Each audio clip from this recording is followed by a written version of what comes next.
प्यारे दोस्तों, अस्सलाम वालेकुम वरहमतुल्लाहि वबरकातहू। प्यारे दोस्तों, रसूल अल्लाह सल्लल्लाहु अलैहि वसल्लम और एक ऊंट का वाकया।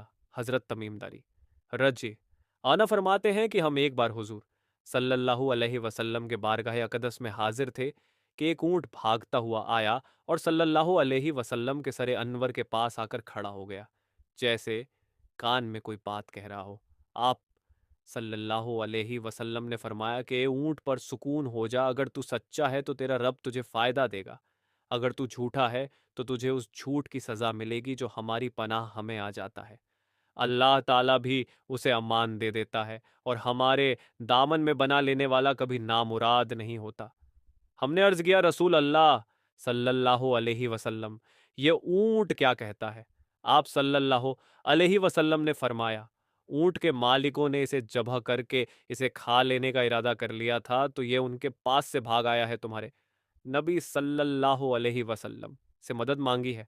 हम सब अभी गुफ्तगू में मशगूल थे कि उस ऊंट के मालिक भागते हुए आए। उनट ने उनको आते हुए देखा तो दोबारा हुजूर सल्लल्लाहु अलैहि वसल्लम के सरे मुबारक के पास खड़ा हो गया। अब आप सल्लल्लाहु अलैहि वसल्लम के पीछे छुपने लगा। उनके मालिकों ने अर्ज किया, या रसूल अल्लाह सल्लल्लाहु अलैहि वसल्लम, ये हमारा हूँ, 3 दिन से हमारे पास से भागा हुआ है और आज ये हमें आपकी खिदमत में मिला है। इस पर आप सल्लल्लाहु अलैहि वसल्लम ने फरमाया, ये मेरे सामने शिकायत कर रहा है कि ये तुम्हारे पास कई साल तक पला बढ़ा। जब मौसम में गर्मा आता तो तुम घास और चारे वाले इलाके में इस पर सवार होकर जाते, और जब मौसम में शर्मा आता तो तुम इसी पर बैठकर गर्म इलाकों की तरफ जाते। अब जबकि इस खस्ताइल की उम्र में पहुंच गया है तो तुम इसे ज़बह करके इसका गोश्त खा लेने का इरादा कर लिया है। उन्होंने अर्ज किया, खुदा की कसम या रसूल अल्लाह सल्लल्लाहु अलैहि वसल्लम, ये बात बिल्कुल इसी तरह है जिस तरह आपने फरमाया। इस पर हुजूर सल्लल्लाहु अलैहि वसल्लम ने फरमाया, एक अच्छे खिदमत गुजार की उसके मालिकों की तरफ से क्या यही जजा होती है? तो वो अर्ज गुजार हुए कि या रसूल अल्लाह सल्लल्लाहु अलैहि वसल्लम, अब हम ना इसे बेचेंगे और ना ही इसे जबह करेंगे। उसके बाद आप सल्लल्लाहु अलैहि वसल्लम ने उस ऊंट को कुछ दरहम में खरीद लिया और फरमाया कि ए ऊंट, जा तू अल्लाह ताला की रजा की खातिर, तू आज़ाद है। उस ऊंट ने हुजूर सल्लल्लाहु अलैहि वसल्लम के सरे मुबारक के पास अपना मुंह ले जाकर कोई आवाज़ दी तो आप सल्लल्लाहु अलैहि वसल्लम ने फरमाया, आमीन। उसने फिर दुआ की। आप सल्लल्लाहु अलैहि वसल्लम ने फिर फरमाया, आमीन। उसने फिर दुआ की। आप सल्लल्लाहु अलैहि वसल्लम ने फिर फरमाया, आमीन। उसने जब चौथी मर्तबा दुआ की तो आप सल्लल्लाहु अलैहि वसल्लम अब दीदा हो गए, आंखों से आंसू बहने लगे। हमने अर्ज किया, रसूल अल्लाह सल्लल्लाहु अलैहि वसल्लम, ये उठ क्या कह रहा है? आप सल्लल्लाहु अलैहि वसल्लम ने फरमाया, इसने पहली दफा कहा, ए नबी, ए मुकर्रम, अल्लाह आपको इस्लाम और कुरान की तरफ से बेहतरीन जजा अता फरमाए। मैंने कहा, आमीन। फिर उसने कहा, अल्लाह ताला कयामत के दिन आपकी उम्मत से इसी तरह खौफ को दूर फरमाए जिस तरह आपने मुझ पर दूर फरमाया है।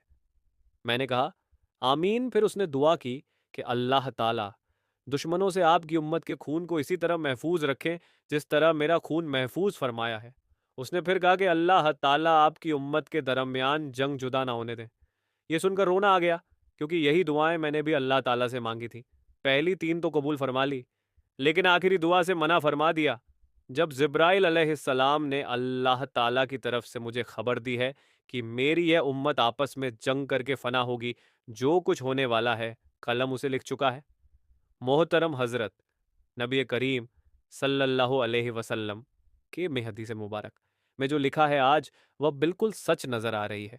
आज के दौर पर नजर दौड़ाए तो हम देखते हैं कि मुसलमान किस तरह एक दूसरे के खून के प्यासे हैं, एक दूसरे को किस तरह कत्ल करने को तैयार हैं, फिरका वारियत के नाम पर एक दूसरे के जान के दुश्मन बने हुए हैं। जितना नुकसान मुसलमान मुसलमान का किया है, उतना शायद काफिरों ने मुसलमान का नहीं किया। हमें चाहिए कि हम अल्लाह ताला की रस्सी को मजबूती से थाम लें, फिरका वारियत को ख़त्म करें, एक उम्मत बन जाए और आपस की नफ़रतों को ख़त्म कर दें। मुसलमान मुसलमान का भाई है, आपस में प्यार और मोहब्बत से रहे। अल्लाह ताला हम सबको समझने और नेक बनने की तौफीक अता फरमाए। आमीन।